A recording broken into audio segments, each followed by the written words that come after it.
Have you ever walked away from some type of a win, maybe a sale or an argument or a moment where you got exactly what you wanted out of someone, and for some reason you felt a strange kind of hollow feeling afterwards? I want you to know that you're not just imagining that, and that it's not just nothing. Your nervous system is essentially handing you a bill. And today we're going to talk about where that bill comes from, exactly why most people pay for it years before they ever even realize that they're paying. And I'm going to show you how to stop quietly racking up that debt. Now, this video and this concept bolts almost directly onto Chase Hughes's video, which hopefully you've seen, on emotional debt.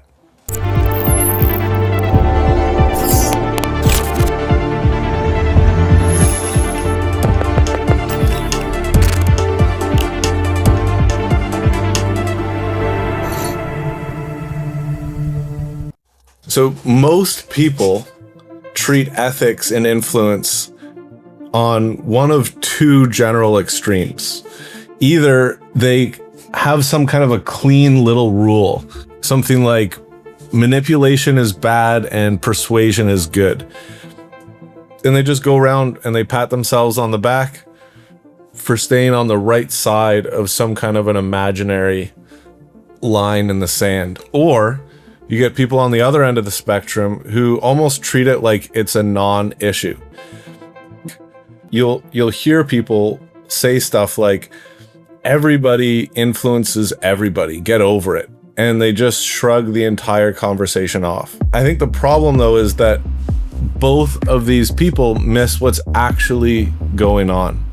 Because here's the thing, ethics and morality, at least in the abstract, are fundamentally subjective concepts. There is no perfect universal rule that holds in every single situation. And anybody who tries to sell you one dogmatic view of ethics or morality is very likely trying to sell you something else too. So this begs a question for us. If there is no universal rule, what are we actually working with? And this is the part that I've never heard anybody else talk about. Your amygdala does not care about philosophy. It has its own scoring system. And if you have a working amygdala and you have empathy for other people, your nervous system is essentially keeping a ledger of every single interaction where you knowingly traded someone else's autonomy for your own gain or for your own rewards. And every single time that you got what you wanted by means that you wouldn't be proud of if the person that you were influencing could actually see them. And all of these things go on our invisible ledger, which compounds over time. It compounds slowly, it compounds invisibly, and it erodes your sense of self-worth, your confidence, your felt sense of actually being a good person, even when nobody else ever finds out what you did. And even when you got away with it, your body knows, which means that the real question of ethical influence isn't what's the universal rule of ethics or morality. It's what's my rule, and how do I make sure that I'm actually living by it? To make this conversation not too abstract, we can look at this as there's roughly 3 places that people land on the spectrum of ethical influence. The first is a fairly strict and conservative viewpoint, where you use only advanced influence tactics on someone who has clearly stated that they have a problem that they want to fix, and they have consented without any duress to your help. So this is a very clean rule, and it almost never crosses a line that you might regret or might violate someone's freedom of autonomy or leave them in a worse off place. But picture this for a second. a person about to take their own life, they haven't said that they want any help. They haven't asked you to intervene. And by the strict rule that we just talked about, you would do nothing. And I think that most of us would agree that, especially in that context, doing nothing is probably the wrong choice. The second way to look at this, and I think it might be the best sort of middle of the road position out there, is directly from Chase. It goes something exactly like this. I'm paraphrasing, but it's pretty close. If the person you're influencing could be inside your mind and see exactly your intention, your desired outcome for them, and every single tactic and technique that you're using, would they actually agree that what you're doing is genuinely in their best interest? And that's the test, because it gives you the freedom to actually help people in the world, while at the same time keeping yourself honest about what you're doing. And the third way to look at this is whatever line that you choose to draw for yourself. But as your skill and influence goes up, the importance of having drawn that line clearly goes up with it. Anybody operating at a high level of persuasion and influence who hasn't sat down and actually asked themselves where they will and where they aren't willing to go is, in my opinion, a person who's in trouble and probably just doesn't know it yet. So these are the philosophies, but here are two tools that you can actually use today. So tool one, we can call maybe the Hughes empathy test.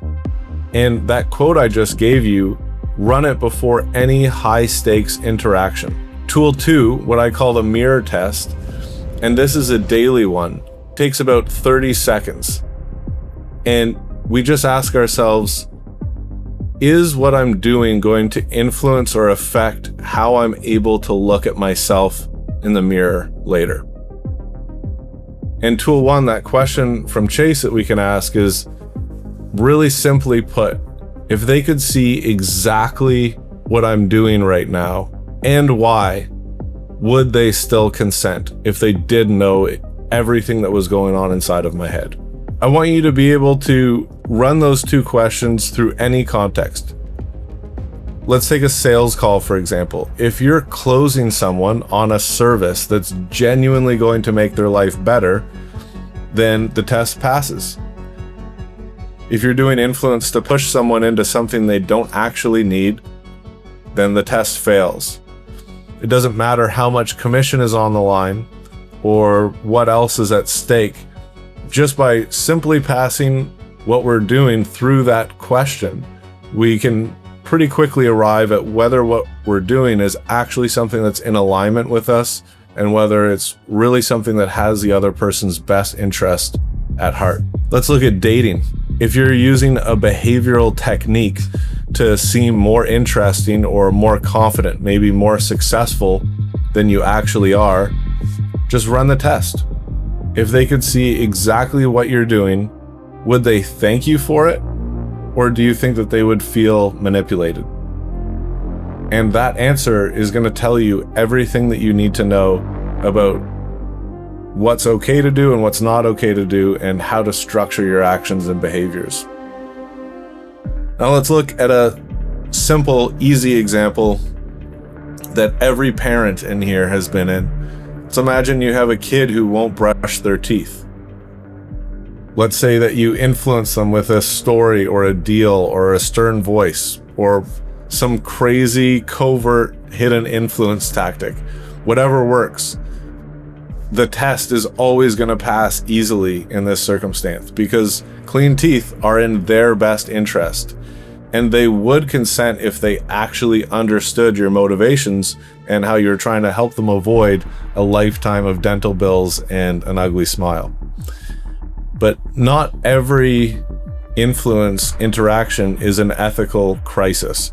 Some of them are kind of easy like this, and most parenting moments in my mind are pretty easy passes to the test. Let's look at that suicide intervention again. The strict rule says you can't act, But if we look at it through the Hughes test, then it says, yes, keeping them alive is almost certainly in their highest good. So you can go right ahead and proceed. And one thing I want you to understand is that the tools don't make the choice for you. What they do is make sure that you're actually making a choice. Because what many people miss is that when you're not actively having an operating system for your ethics and your morals, you're kind of adopting a default operating system that's getting picked for you. And very often is what leads even good, ethical, loving people down paths where they're doing stuff that is slowly eroding their sense of self-worth. That's the part that most people miss in this conversation. Bar none, the biggest cost of unethical influence isn't what it does to your reputation, and it's not even what it does to the people that you use it on. The biggest cost above everything else is what it does to you. Every single time that you influence someone in a way that you know actually wasn't in their best interest, there are three things that start to erode. And it's often slowly and often without you even noticing. Your sense of self-worth, your genuine confidence, not the performative kind. I'm talking about the real kind. And if you believe in a soul, your soul slowly starts to erode. And if you don't believe in the soul, we can just look at your psychology. It's the same erosion either way. It compounds quietly over years into someone that you didn't actually choose to become. So here's what I want you to walk away with. If you're a person with real empathy and a working nervous system, which I have to imagine that most of you are, then you don't actually get to opt out of this question. Your body is going to keep score whether you ask it to or not. And here's the kind of cruel part. Even if you achieve the goal you justified, the unethical means of whatever action you did, even if it works, even if you win, you're going to get there and find a deep emptiness waiting for you. Maybe some shame, some regret, and that quiet realization that you sacrificed your ethics for a goal that wasn't actually even what you wanted in the first place. I want you to know that your nervous system is keeping receipts and make sure that they add up to a life that you can live with. Appreciate you all being here. I look forward to seeing you on the next one. Thanks for coming. I know this probably in what you plan to watch right this second, but if you give me a minute, this might be one of the most useful things that you will ever hear. Most people in your life that you know are listening to just words, but behavior doesn't come from words. It comes from what's underneath all of those words. At NCI level 2, you're going to start seeing that layer. All of the motives, the incentives, the drivers, pressure, all the stress and deception. You don't just hear what somebody says, you understand why they're saying it. And you can predict behavior before it happens. You can spot what's real and what isn't. And that changes every interaction you have. I have seen this change thousands of lives, and I feel compelled to tell you about it. I at least want you to check it out. So once you see this level of reality, you're not going to go back. This is NCI level 2. The link is right down there in the description.